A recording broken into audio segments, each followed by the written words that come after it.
What's up? This is George Ragan, the Dead Son, a.k.a. J3t from Hollywood Undead, and you are now listening to Grizzly Media Podcast. Heaven can wait, it's true. I still need you. No one can save me, nothing can change me, it's true. My guest today is an important member of the band Hollywood Undead, and he will release a debut solo album called The Abyss under the name of George Ragan, the Dead Son. Please welcome George Ragan, or if you prefer, J3t. Hey, George, how are you? Hey, I'm good, man. Thank you for having me. The pleasure is for me again. First, I want to know how the solo project of George Ragan, the Dead Son, was started.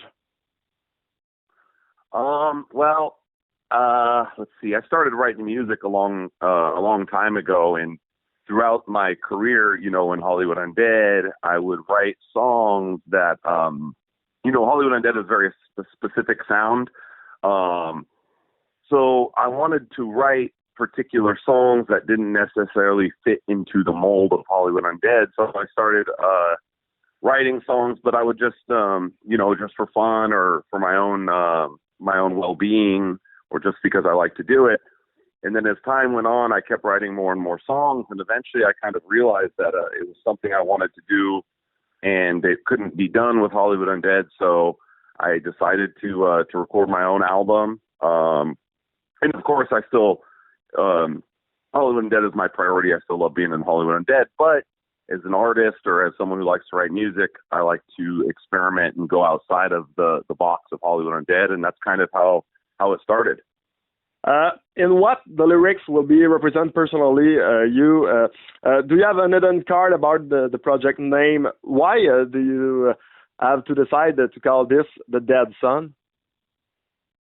Well, yeah, I mean, the Dead Son is, for me, in a personal sense, I think the way I kind of looked at the name and how it came about was I've always felt that, you're born you come into the world in a particular way, in a particular manner. Circumstances are different, and you have a childhood, and your childhood plays a huge part in who you become later in life. And I think people have the yin and the yang, so to speak, two different parts of their personality.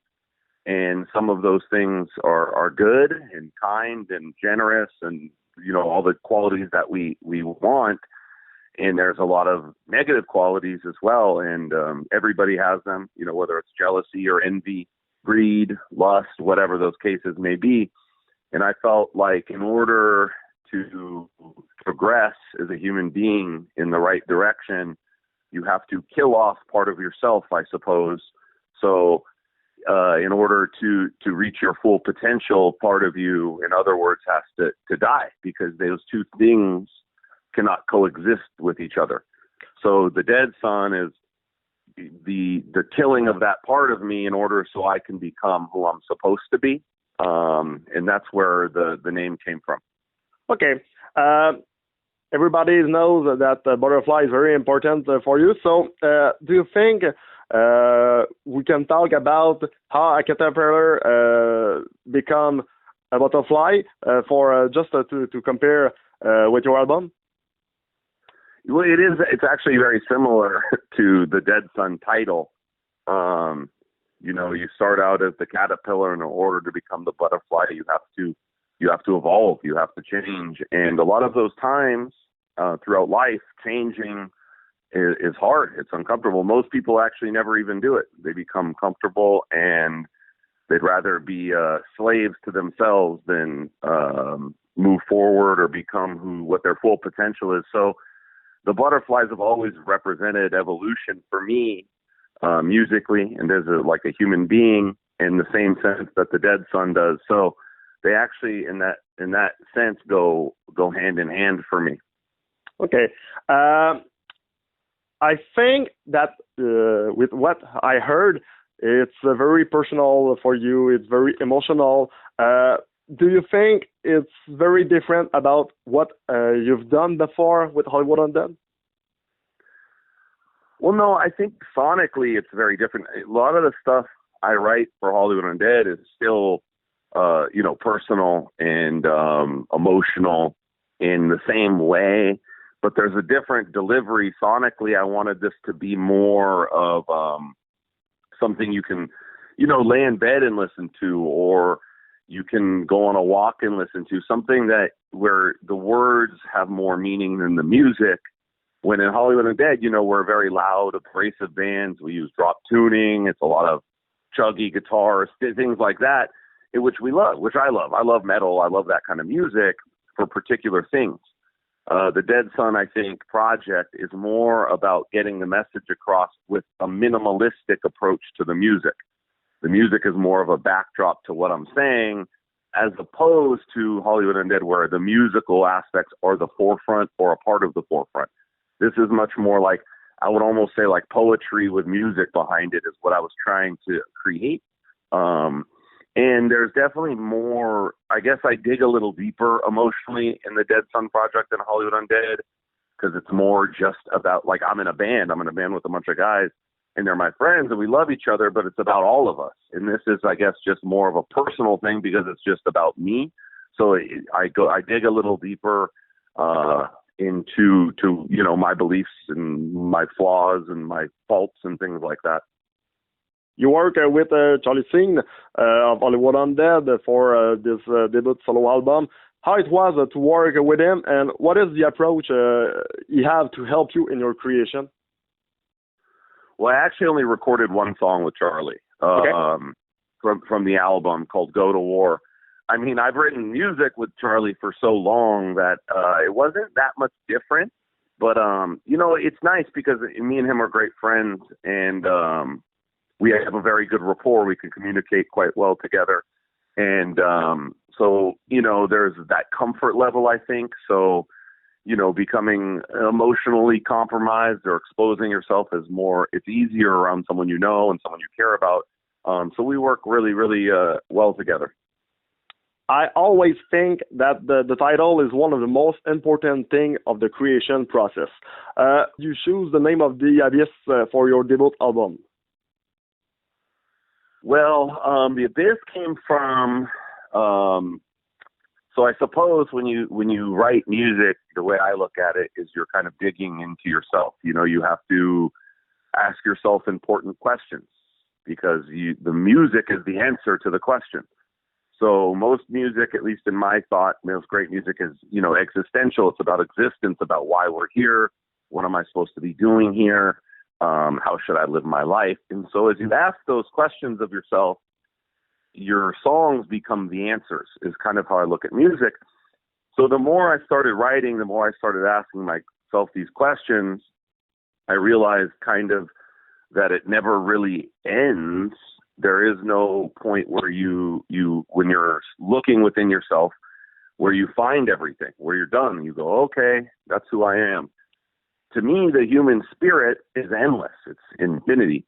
And I realized as I was writing the songs that I was never going to get all the answers. And it reminded me of an abyss, so to speak, because no matter how much you look within yourself, you can never find everything. It's endless. We're endless. As people, we're endless. And partly because we always change.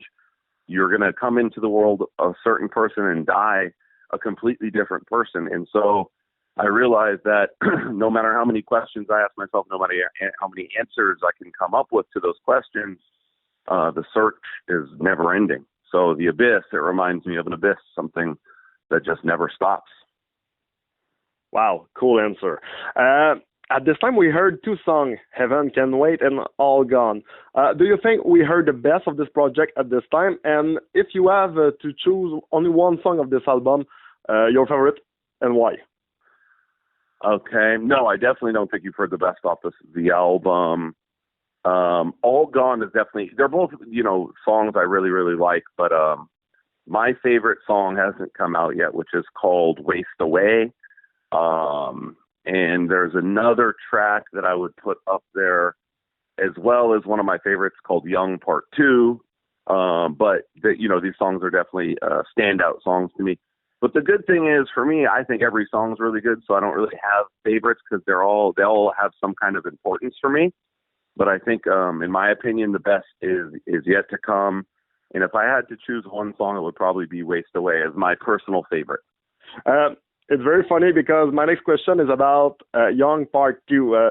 For me, when I was young, the first time I heard Hollywood Undead, for sure it was Undead, but after was the title Young. And for me, it's like a national anthem of my life or something like that. It's a very cool song. So what is the difference between the Part 1 of Young, who was right maybe 10 or 12 years ago before, and this one will come soon?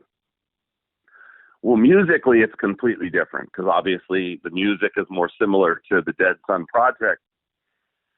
The message is the same. So I suppose the best way to look at it, I wrote Young 15 years ago. I wrote Young in 2005 is when I wrote the song.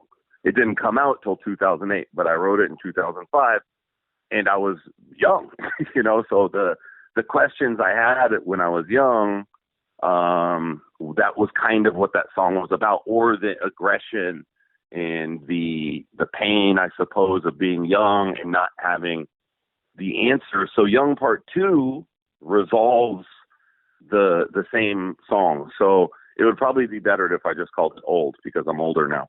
I'm not old yet, but I'm getting there.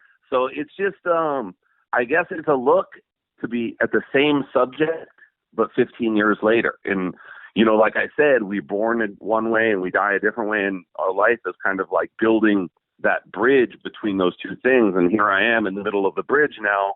So I wanted to look back at that, what I was thinking, what I was feeling when I wrote the first one, and kind of give my input now, where I am now. And maybe in 15 more years, I'll write Part 3 and that will be over. It's certainly because now you are father of two daughters. I think it's very different now at this time since when the first time you wrote the song Young. Many things have changed, my friend.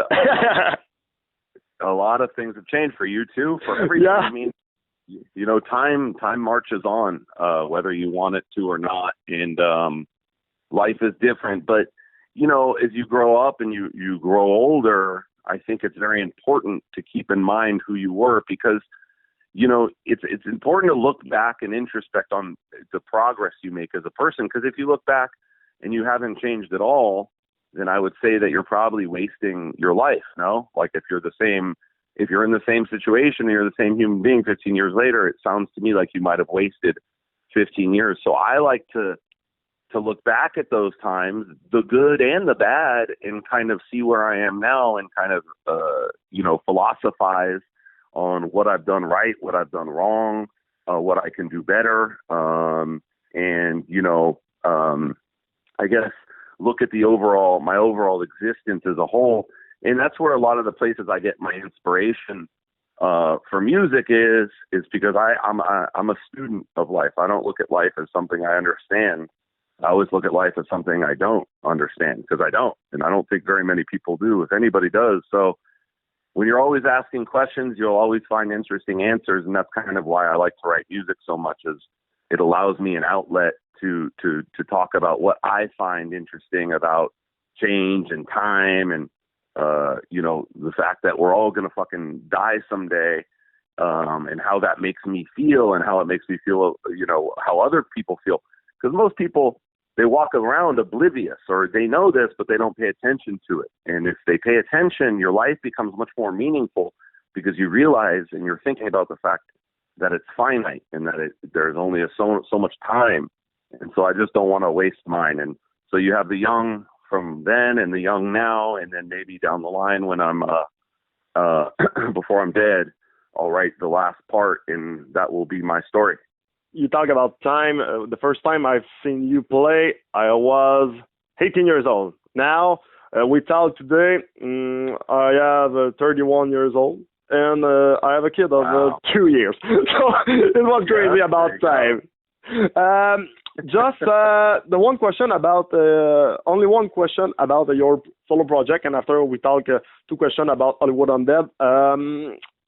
Do you think it's possible for you to play your solo project and concert soon, or it's only a studio project? I don't know. It's a good question. Obviously, I would look at this a lot different if, the whole COVID thing wasn't, there. So obviously right now it's not even an option for Hollywood Undead or Dead Sun. So I haven't really thought about it. And then, we're going in the studio, Hollywood Undead, in July. So by the end of the year, we'll have a new record. And by the time, by the time touring starts again, we'll be touring for Hollywood Undead. So I really don't know where it's going to fit in, if it does or if it doesn't. I think eventually I'll definitely at least play some shows. I might not tour like a regular tour, but I might go out and just play little shows or whatever, just for the fun of it and to play it live. But I really don't know, because no one really knows at all what's happening with touring, You talk about the studio in a couple of months for Hollywood Undead. It's a new album, full-length album, or it's an EP? What can you say about this? Oh, yeah, no, it'll be another full record. It'll be our 7th album. We're going to start in the summer, hopefully finish it, by fall or the end of the year, and it'll be a regular full release Hollywood Undead album. So the question is, I think you've done a very great job in the past years with a lot of hits. Do you believe it's possible again to step up to another level with this band? How do you see this album? Yeah, no, I believe it's possible. I mean, to be honest, if I didn't think it was possible, I probably wouldn't even do it anymore. I would just quit.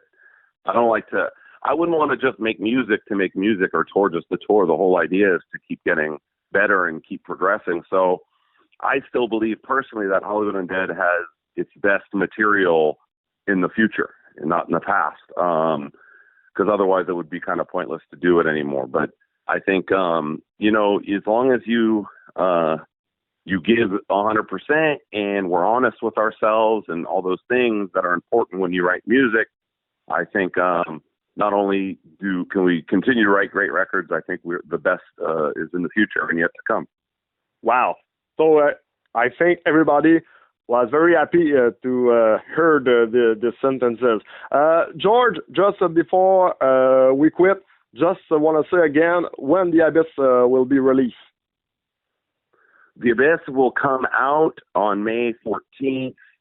What is that, a month from now, 3 weeks from now? It comes out with a new song and also the whole album, obviously, and a video for the new song. It's called The Day I Die, all on May 14th.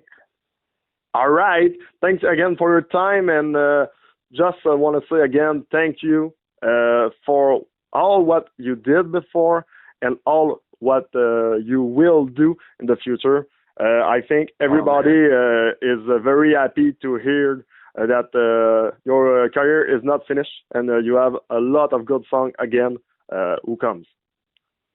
Oh, man. Well, and thank you for supporting us for the 13 years from when you were a kid till you're 31. And thank you for always supporting us, and thank everybody for always supporting us. And as long as we have everybody's support, I don't think we'll ever stop going. So we truly appreciate it.